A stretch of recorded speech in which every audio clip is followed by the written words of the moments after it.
దాల్మియా యాజమాన్యం ఏదైతే ఫ్యాక్టరీ నిర్మాణం చేసినారో ఆ ఫ్యాక్టరీ నిర్మాణం వల్ల మాకందరికి కూడా చాలా తీవ్రమైనటువంటి నష్టం జరుగుతూ ఉంది. వరద ప్రవాహానికి అడ్డంగా ఫ్యాక్టరీ నిర్మాణం చేశారు. దానివల్ల మా పంట పొలాలన్నీ మునిగిపోయి వ్యవసాయానికి పనికి రాకుండా ప్రతి సంవత్సరం నష్టపోతా ఉన్నాము, కొన్ని వందల ఎకరాలని చెప్పి. అదేవిధంగా డస్ట్ పొల్యూషన్ వల్ల కేవలం ఫ్యాక్టరీకి 200 మీటర్లు లోపలనే ఉన్న దుగ్గనపల్లె గ్రామం కానీ, అదేవిధంగా చుట్టూ ఉన్నటువంటి పంట పొలాలు ఏవైతే దుగ్గనపల్లె గ్రామం కానీ, చిన్నొక్కమెల్ల కానీ, నవాపేటకు సంబంధించినటువంటి పంట పొలాల్లో కూడా పెద్ద ఎత్తున డస్ట్ పడడం వల్ల, బ్లాస్టింగ్ వల్ల, మరీ ముఖ్యంగా నవాపేట విలేజ్లో పెద్ద ఎత్తున అక్కడైతే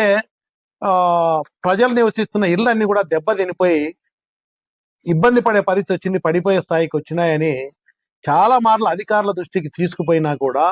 ఇక్కడ ఉన్నటువంటి రెవెన్యూ డిపార్ట్మెంట్ పర్టికులర్గా అక్కడ పొలాలు ముంపుకు గురై వ్యవసాయానికి పనికి రాకుండా పోయినా కూడా గత 8 సంవత్సరాల నుంచి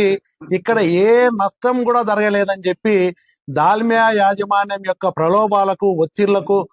లోనై తప్పుడు రిపోర్ట్లు ఇస్తా ఉన్నారు అని చెప్పి రైతులందరూ కూడా ఈ లోకాయుక్త దృష్టికి తీసుకుపోవడం జరిగింది.